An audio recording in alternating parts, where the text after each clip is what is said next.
ಹಾಸನ ಜಿಲ್ಲೆಯಲ್ಲಿ ಮುಂದುವರೆದಿದೆ ಮಳೆ. ಹೇಮಾವತಿಯಿಂದಾಗಿ 35,000 ಕ್ಯೂಸೆಕ್ ನೀರನ್ನ ಹೊರಗೆ ಬಿಡಲಾಗ್ತಾ ಇದೆ. ಹೇಮಾವತಿ ನದಿ ಅಕ್ಕಪಕ್ಕದಲ್ಲಿನ ಜನರು ಸ್ಥಳಾಂತರಗೊಳ್ತಾ ಇದ್ದಾರೆ. ಅಲ್ಲೂ ಕೂಡ ಅಪಾಯದ ಮಟ್ಟವನ್ನು ಮೀರಿ ಹರಿತಾ ಇರೋದು ಹೇಮಾವತಿ. ಹೀಗಾಗಿ ಹೇಮಾವತಿ 35,000 ಕ್ಯೂಸೆಕ್ ನೀರು ಹೊರಗಡೆ ಬಿಡುಗಡೆ ಆಗಿರೋದು. ಹೊಳೆನರಸೀಪುರದ ಎಪಿಎಂಸಿ ಯಾರ್ಡ್ಗೆ ಸ್ಥಳಾಂತರಗೊಂಡಿದ್ದಾರೆ ಇಲ್ಲಿನ ನಿವಾಸಿಗಳು. ನಿರಾಶ್ರಿತರ ಕೇಂದ್ರಕ್ಕೆ ಸಂಸದ ಶ್ರೇಯಸ್ ಪಟೇಲ್ ಅವರು ಕೂಡ ಭೇಟಿ ಕೊಟ್ಟಿದ್ದಾರೆ. ಸದ್ಯಕ್ಕೆ ಜನರ ಪರಿಸ್ಥಿತಿ ಹೇಗಿದೆ ಅಂತ ವಿಚಾರಿಸಿದ್ದಾರೆ. ನಿರಾಶ್ರಿತರ ಕೇಂದ್ರಕ್ಕೆ ಸಂಸದ ಶ್ರೇಯಸ್ ಪಟೇಲ್ ಅವರು ಭೇಟಿ ನೀಡಿರುವಂಥ ದೃಶ್ಯಗಳನ್ನ ನೀವು ಗಮನಿಸಬಹುದು.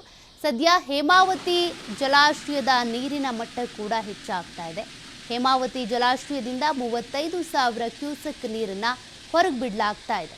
ನಿರಂತರವಾಗಿ ಮಳೆಯಾಗ್ತಾ ಇರೋದ್ರಿಂದ ಮತ್ತಷ್ಟು ಜಲಾಶಯಗಳು ಭರ್ತಿಯಾಗುವಂಥ ಸಾಧ್ಯತೆ ಇದೆ.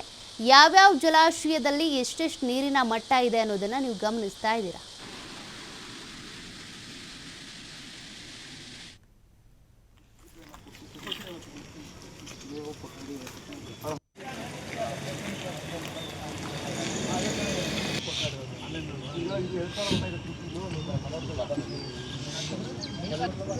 ಯಾರ ಬಂದಿರಂತ ಅದು ಎಷ್ಟಗಳು ತಗೋಬೇಕು.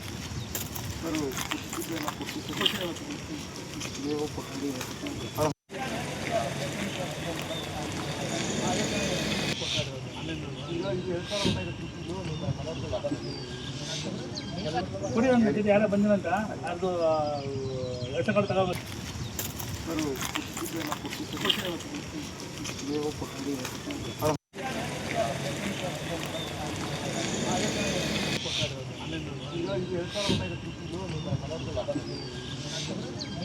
ಕುಡಿ ಒಂದು ಯಾರ ಬಂದಿರಂತ ಅದು ಎಷ್ಟಗಳು ತಗೋಬೇಕು.